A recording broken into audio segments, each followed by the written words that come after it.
Imwe cia ndongo cia ndini kaunti na Mombasa ni ciaumania banene uneni wa ula unai munini wa President Rigathi Gachagua wa kuwetakana ethi wa bakethiwa na ukengani usakwanini wa mwaka wa 2017 kukakusiwa ithoko nene ikilite ila ciaonekie mwakani wa 2017. Matongo ewe ni Sheikh Habu Katanda. Ndongo ii ni ciawetakana uneni wa muthemba undwa ilite ni kwithiwa uvanite kumikia enende wia wa ukosi wa kwa uvungulu wa muwa vala mathuthia enende kwivathana na ndongo ila ikwenda kwa nanga muwa wa nthi ya Kenya. Angelina Muse nukuelezea. Ndongo cia ndini itongo ni Sheikh Habu Katanda ni ciawetakana uneni wa muthemba ta uu ya ilite ni kwithwa uvanite kuvalanya muwa wa nthi ya Kenya na kumekia enende wia. Haya maneno ni maneno ya kushtua sana na ni maneno ambayo kwamba yanaibua taharuki katika nchi yetu na ukosefu wa amani, na ni aibu kubwa sana maneno kama haya kutoka kwa mtu ambaye kwamba ashawahi kuwa kiongozi katika nchi hii ya Kenya.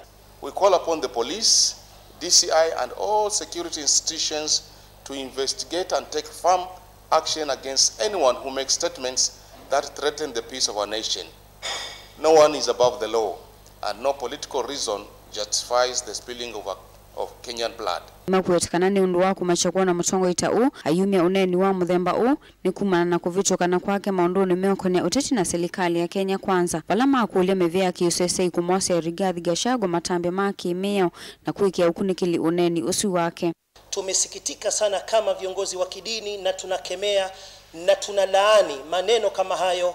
Bwana Rigathi Gachagua awe ni mwenye kujitokeza tena mara ya pili, awe ni mwenye kuomba wa Kenya msamaha. La sivyo tunaomba serikali ichukue hatua, serikali imchunguze mtu kama huyu, ana agenda ipi fiche nyuma ya maneno kama haya. Habari ya kurejea historia ya maafa, maneno ya Gachagua yanaashiria mpango wa kuchafua uchaguzi wa 2027 hata kabla ya mchakato kuanza.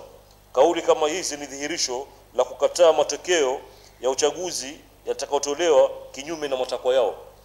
Kiongozi anayevuruga amani ya wananchi katika taasisi ya uchaguzi ya IEBC sio mzalendo, bali mtu huyu ni hatari kwa demokrasia ya nchi. Ona wiyovo, ndongo ii ni cia makuulia enende kuivetangana ndongo ila sivanite kuvalanya muwa wa nthi ya Kenya usakwanini munene wa mwaka wa 2017 na kumatunga nthini wa ithokota ila ciakuusiwa mwakani wa 2017. Lakini matamshi yake yametutia dhiki na wasiwasi sana.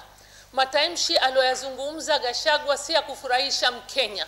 Matamshi aliyozungumza Gachagua ni ya kuwagawanya wa Kenya. Matamshi aliyozungumza Gachagua ni kutumia vizazi. Mimi nataka kumwambia Bwana Gachagua, tukiamini kwa yeye ni Mkenya kamilifu, lakini masuala yake aliyozungumza kuleta kuwa ataka kuvunja amani Kenya.